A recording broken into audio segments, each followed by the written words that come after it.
तुझ्याच सावलीत हरवलेला भाग 7. तिच्यावरचं संकट आणि त्याचा वेडेपणासारखा राग. This time I destroy Aniruddha personally. स्क्रीनवर चमकणारा तो मेसेज पाहून पूर्ण बोर्डरूममध्ये शांतता पसरली. पण सगळ्यांच्या नजरा एका गोष्टीवर खिळल्या होत्या, रितिकाचा फोटो. रितिकाच्या हातातून फाईल्स खाली पडल्या. तिच्या अंगावर काटा आला. अनिरुद्धचा चेहरा क्षणात बदलला. त्याच्या डोळ्यात आता फक्त एकच भावना होती, भीती. Who the hell leaked her photo? तो जोरात ओरडला. IT हेड घाबरून म्हणाला, सर, हॅकरने कंपनीचा इंटरनल डेटाबेस ॲक्सेस केला आहे. Shut the system down. अनिरुद्धचा आवाज संपूर्ण रूममध्ये घुमला. पण त्याच्या मनात एकच गोष्ट फिरत होती, रितिका आता डायरेक्ट टार्गेट झाली आहे. रितिका अजूनही स्क्रीनकडे पाहत होती.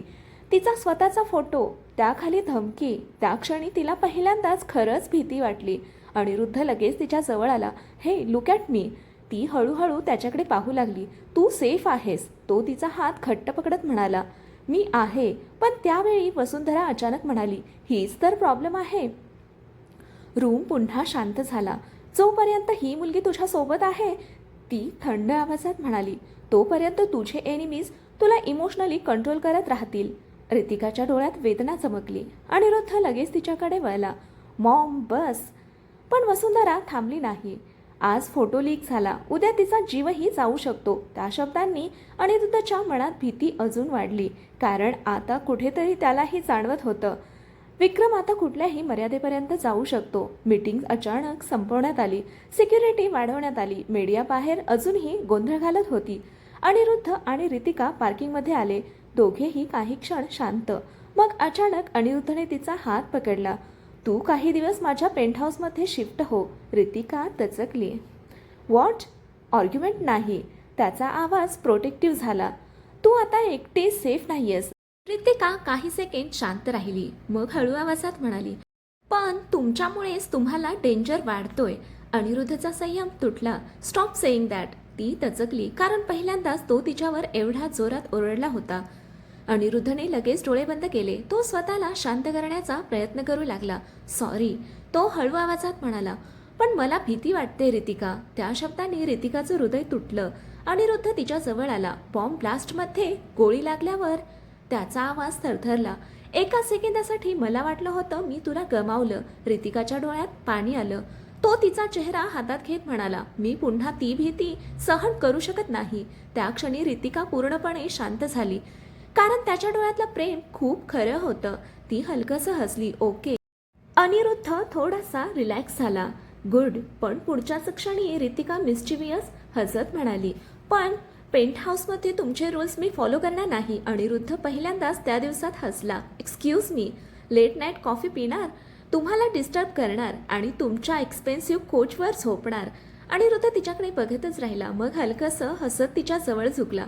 You can ruin my entire life. I still want complain. रितिकाचं हृदय पुन्हा वेड्यासारखं धडधडलं. त्या रोमॅन्टिक क्षणातच दूर एका काळ्या कारमध्ये कोणीतरी त्यांचे फोटोज काढत होतं. कॅमेरा झूम झाला अनिरुद्धच्या प्रोटेक्टिव्ह एम्ब्रेसवर आणि त्या माणसाने फोनवर म्हटलं, परफेक्ट. उद्या सकाळपर्यंत हे फोटो संपूर्ण मीडियामध्ये असतील. फोनच्या दुसऱ्या बाजूला विक्रम शांतपणे हसत होता. एका रात्रीत तिचं नाव बदनाम झालं. दुसऱ्या दिवशी सकाळ. रितिकाचा फोन सतत व्हायब्रेट होत होता. मेसेजेस, कॉल्स, नोटिफिकेशन्स, एका मागोमाग एक. ती अर्धवट झोपेतच फोन उघडते आणि पुढच्याच क्षणी तिचा श्वास अडकतो. CEO Aniruddha Deshmukh's secret girlfriend. Love affair behind company crisis. Who is the girl living with the billionaire CEO? सगळ्या न्यूज पोर्टल्सवर तिचे आणि अनिरुद्धचे फोटोज होते. पार्किंगमध्ये त्याने तिला मिठीत घेतलेला फोटो, तिचा हात पकडलेला फोटो आणि जणू त्यांच्या प्रत्येक क्षणावर कुणीतरी नजर ठेवत होतं. रितिकाच्या हातातून फोन खाली पडला. तेवढ्यात पेंटहाऊसचा दरवाजा उघडला. अनिरुद्ध आत आला. त्याच्या चेहऱ्यावर प्रचंड राग होता. Dam it. त्याने टेबलवर फाईल्स फेकल्या. रितिका घाबरून त्याच्याकडे पाहू लागली. मीडिया आउटसाइड आहे, तो चिडून म्हणाला. रिपोर्टर्स लिटरली बिल्डिंग खाली कॅम्प करतायत. रितिका हळूहळूच म्हणाली, हे सगळं माझ्यामुळे. अनिरुद्ध लगेच तिच्या जवळ आला. नो. त्याचा आवाज ठाम होता. हे विक्रममुळे. पण रितिकाच्या डोळ्यात अपराधीपणा वाढत होता. तुमची रेप्युटेशन खराब होते, ती म्हणाली. कंपनीवर प्रेशर येते. अनिरुद्धने तिचा चेहरा हातात घेतला. Look at me. ती हळूहळू त्याच्याकडे पाहू लागली. माझ्या आयुष्यात फर्स्ट टाइम कोणीतरी मला जेन्युअनली प्रेम केलंय, तो हलक्या आवाजात म्हणाला. मी ते मीडियासाठी गमावणार नाही. रितिकाच्या डोळ्यात अश्रू आले. तेवढ्यात टीव्हीवर ब्रेकिंग न्यूज सुरू झाली. Sources claim Ritika is manipulating CEO Aniruddha emotionally. अँकर पुढे बोलत होती. Some insiders believe the mysterious girl is using the CEO for power. रितिकाच्या चेहऱ्यावरचा रंग उडाला. अनिरुद्धचा राग पूर्ण उसळला. त्याने टीव्ही बंद केला.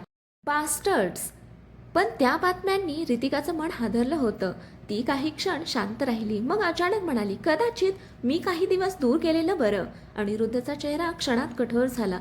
एक्सक्यूज मी सिरियस आहे, ती तुटलेल्या आवाजात म्हणाली. तुमच्या आयुष्यात आल्यापासून फक्त प्रॉब्लेम्स वाढल्या. अनिरुद्ध तिच्या जवळ आला. त्याच्या डोळ्यात आता राग नव्हता, फक्त वेदना. तुला खरंच वाटतं तू गेलीस तर मला शांतता मिळेल? रितिका शांत.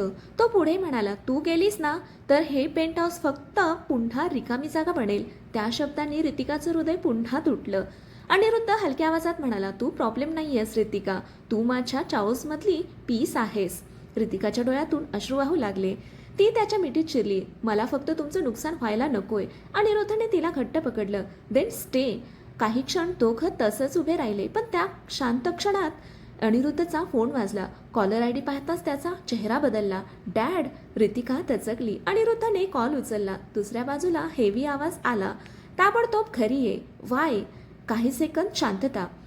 मग त्याचे वडील म्हणाले, because this family is falling apart. श्रीमंतीच्या घरातलं तुटलेलं कुटुंब.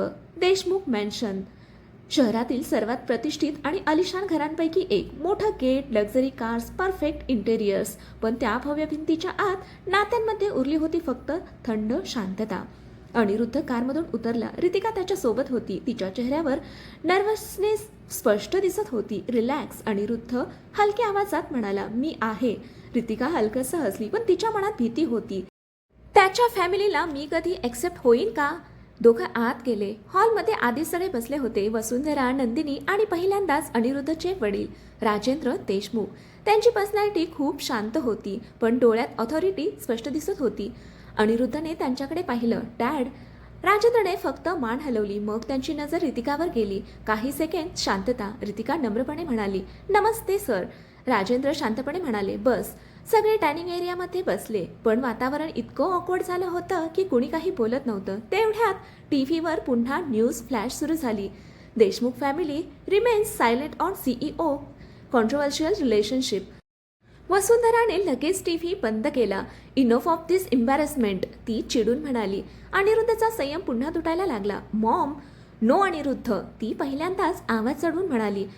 तुला माहिती आहे इन्व्हेस्टर्स काय बोलतायत? बोर्डमध्ये काय चर्चा सुरू आहे? रितिका शांतपणे सगळं ऐकत होती. तिच्या मनात गिल्ट वाढत होतं. वसुंधरा पुढे म्हणाली, तू एका मुलीसाठी इयर्सची रेप्युटेशन धोक्यात घालत आहेस. अनिरुद्ध लगेच उतरला. ती एका मुलीपेक्षा खूप जास्त आहे. त्या शब्दांनी रितिकाच्या डोळ्यात पाणी आलं. पण वसुंधरा अजून चिडली. Love doesn't run companies. Aniruddha शांतपणे म्हणाला, फिअर पण नाही. रूम पुन्हा शांत. राजेंद्र आजवर काहीच बोलले नव्हते, पण आता त्यांनी हळव्या आवाजात विचारलं, तू तिच्यावर खरंच इतकं प्रेम करतोस? अनिरुद्धने एक सेकंदही न दवडता उत्तर दिलं, हो. इतकं की तिच्यासाठी कंपनी पण सोडशील? रितिकाचं हृदय जोरात धडधडलं. अनिरुद्ध काही क्षण शांत राहिला. मग तो रितिकाकडे पाहत म्हणाला, जर निवड करावी लागली तर मी तिलाच निवडेन. त्या एका वाक्याने रूममध्ये जणू वादळ आलं. वसुंधरा शॉक्ड झाली. अनिरुद्ध. पण राजेंद्र फक्त शांतपणे त्याच्याकडे पाहत राहिले. रितिका पूर्णपणे हादरली होती. ती पटकन म्हणाली, नो, तुम्ही असं काही बोलू नका. अनिरुद्ध तिच्याकडे वळला. Why not? It's true.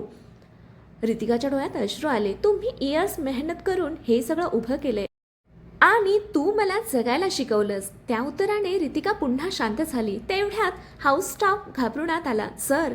सगळे दचकले. आउटसाईड मीडिया गेट तोडून आत येण्याचा प्रयत्न करते. वसुंधरा चिडली. This is exactly what I was talking about. पण पुढच्याच क्षणी एक सिक्युरिटी गार्ड धावत आत आला. त्याचा चेहरा फिकट पडला होता. सर, एक अनॉनिमस पार्सल आलंय. अनिरुद्ध अलर्ट झाला. पार्सल? गार्ड थरथरत म्हणाला. त्यावर फक्त मॅडम रितिकाचं नाव लिहिलंय. रूममध्ये अचानक शांतता पसरली. अनिरुद्धने लगेच पार्सल स्वतःकडे घेतलं. त्याच्या इन्स्टिंक्ट्स ओरडत होत्या, हे डेंजरस असू शकतं. ऋतिकाचा श्वासाचा वेग वाढला. अनिरुद्धने हळूहळू पार्सल उघडलं आणि आत पाहताच त्याचा चेहरा पूर्ण बदलला. ओ गॉड! ऋतिका घाबरली. काय आहे? अनिरुद्ध काही सेकंद बोललाच नाही. मग त्याने हळूहळू बॉक्स तिच्यासमोर फिरवलं आणि आत होतं तिचं चाइल्डहूड फोटो. पूर्ण जळालेलं, तिच्या भूतकाळाची राख आणि त्याच्या डोळ्यातली भीती. जळालेला चाइल्डहूड फोटो. तो पाहताच ऋतिकाच्या पायांतली ताकदच गेली. तिने थरथरत्या हातांनी तो फोटो उचलला. तो तिचा लहानपणीचा फोटो होता, तिच्या आईसोबतचा. पण फोटोचा अर्धा भाग जळालेला होता आणि तिच्या आईचा चेहरा पूर्णपणे जळालेला. ऋतिकाचा श्वास अडकला. हे कुणी केलं? तिचा आवाज अक्षरशः थरथरत होता. अनिरुद्धचा चेहरा पूर्ण कठोर झाला. त्याने बॉक्समधली दुसरी गोष्ट बाहेर काढली. एक नोट. त्यावर लाल शाईत लिहिलं होतं, नेक्स्ट टाइम मेमरीज नाही, माणसं जळतील. ऋतिकाच्या डोळ्यात भीती स्पष्ट दिसू लागली. नंदिनी तचकली. Oh my God! वसुंधरा ही काही क्षण शांत झाली, कारण हे आता फक्त मीडिया स्कॅन्डल नव्हतं.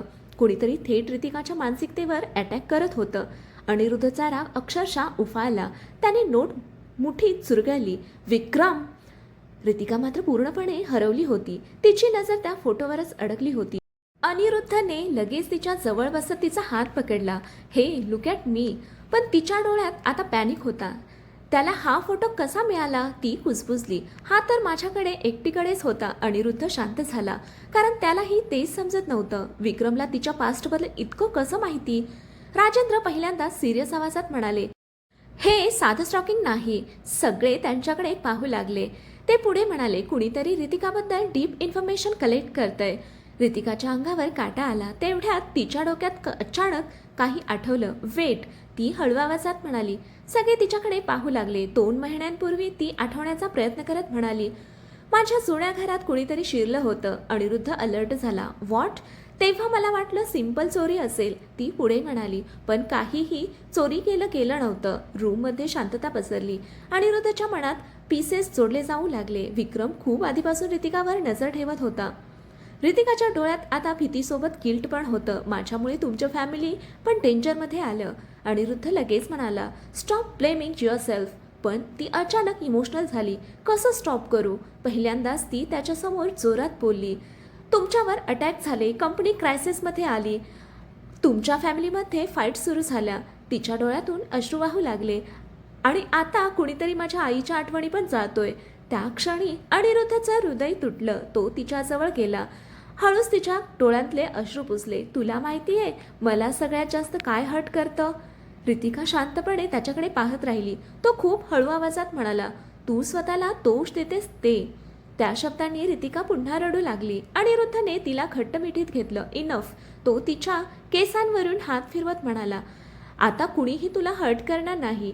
त्याच्या आवाजात इतकी प्रोटेक्टिव्हनेस होती की पहिल्यांदाच वसुंधरा शांत झाली. ती दोघांकडे पाहत राहिली आणि नकळत तिच्या चेहऱ्यावरती कठोरता थोडी कमी झाली. तेवढ्यात राजेंद्र अचानक म्हणाले, अनिरुद्ध स्टडी रूममध्ये ये. त्यांचा आवाज अनयुज्युअली सिरियस होता. अनिरुद्धने ऋतिकाकडे पाहिलं. मी लगेच येतो. तो स्टडी रूममध्ये गेला. दरवाजा बंद झाला. राजेंद्र काही सेकंद शांत उभे राहिले. मग त्यांनी हळू आवाजात म्हटलं, विक्रम परत आलाय, कारण त्याला एका गोष्टीचा बदला घ्यायचा आहे. अनिरुद्ध गोंधळला. मीनिंग? राजेंद्रच्या चेहऱ्यावर अपराधीपणा दिसू लागला. ते हळूहळू म्हणाले, इयर्स एगो आपल्या फॅमिलीमुळे त्याच्या वडिलांचा मृत्यू झाला होता. पुढची कथा पाहू पुढच्या भागामध्ये. कथा इथपर्यंत आवडली असेल तर कथेला लाईक करा, शेअर करा, कॉमेंट करा आणि आपल्या चॅनेलला सबस्क्राईब करा. कथा वाचल्याबद्दल, ऐकल्याबद्दल धन्यवाद.